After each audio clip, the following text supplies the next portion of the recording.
Assalamualaikum warahmatullahi wabarakatuh. Perkenalkan, nama saya Sri Adeningsi dengan NIM 2005421. Di sini saya akan sedikit menjelaskan terkait dengan pendidikan anak usia dini atau yang biasa disingkat dengan PAUD.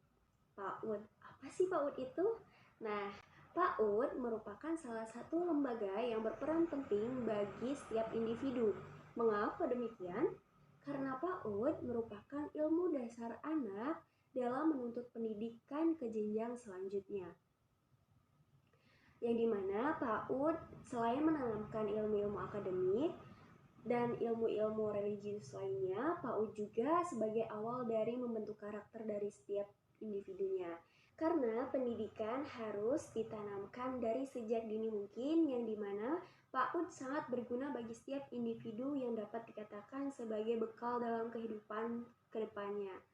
Yang dimana dalam suatu lembaga PAUD, selain pembelajaran atau materi-materi yang diberikan seperti berbicara yang baik, sopan, santun, interaksi saat bermain, belajar hingga makan atau minum bersama teman sebayanya. PAUD juga berperan penting dalam mengembangkan aspek-aspek perkembangan serta potensi yang dimiliki setiap individunya. Sehingga dengan adanya bimbingan yang baik, maka setiap individu lebih terarah baik dalam aspek-aspek perkembangan ataupun potensi yang dimiliki anak. Selanjutnya, terdapat prinsip-prinsip pembelajaran anak usia dini. Yang pertama, bermain sambil belajar. Dalam artian suatu pembelajaran yang beriringan dengan kegiatan bermain, karena bermain salah satu kegiatan yang disukai oleh anak. Maka dari itu, dalam suatu kegiatan permainan harus diselingi dengan kegiatan belajar membaca atau menulis dan lain sebagainya, yang dimana suatu permainan yang dapat menstimulasi aspek-aspek perkembangan anak. Yang kedua, berorientasi pada kebutuhan anak, yang dimana anak sebagai pusat dalam pembelajaran, kegiatan-kegiatan pembelajaran yang telah direncanakan semuanya untuk mengembangkan kemampuan anak baik secara fisik ataupun psikis anak. Yang ketiga, stimulasi terpadu. Seperti yang saya katakan tadi, bahwasanya setiap anak mempunyai potensi yang harus dikembangkan baik dalam fisik ataupun psikis. Dalam artian di suatu lembaga PAUD diperlukannya layanan yang menyeluruh dan terpadu baik dalam hal kesehatan, gizi, dan pendidikan. Yang keempat, berorientasi pada perkembangan anak. Dalam hal ini mempunyai pentingnya pendidik yang memahami tahapan perkembangan anak sehingga kegiatan pembelajaran dan stimulasi yang diberikan sesuai dengan tahapannya. Yang kelima, lingkungan kondusif.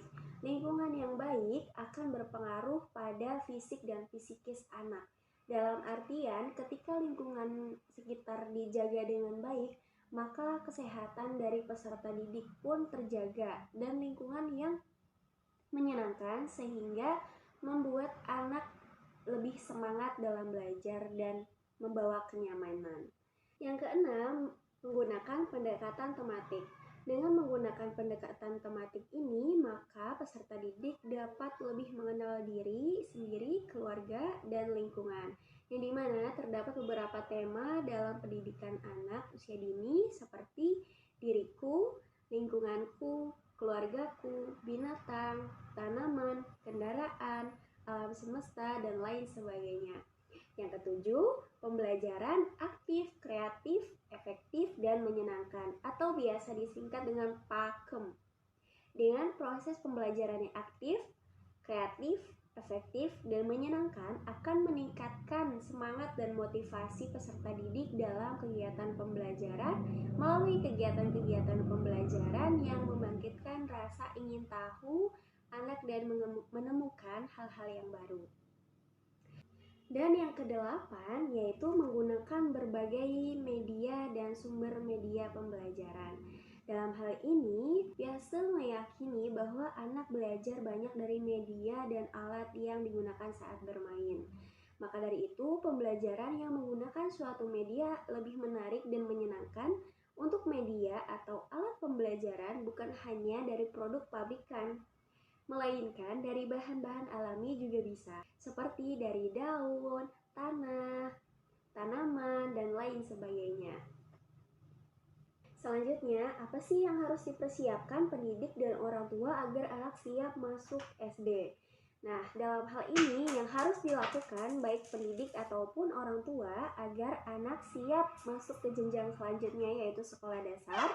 Pendidik dan orang tua harus memperhatikan kematangan dalam aspek-aspek perkembangan seperti sosial emosionalnya, aspek kemandiriannya, dan yang utama untuk orang tua harus membangun rasa percaya diri terhadap anaknya, menyediakan perlengkapan sekolah dan memperkenalkan sekolah barunya, dan membangun semangat pada anak dengan memberikan dukungan dan motivasi.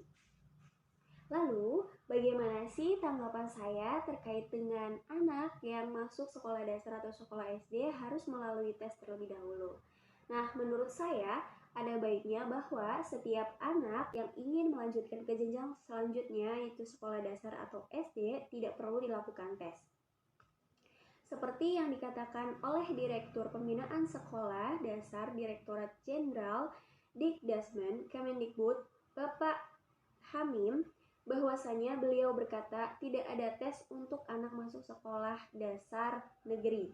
Langsung saja ke sekolah yang dituju.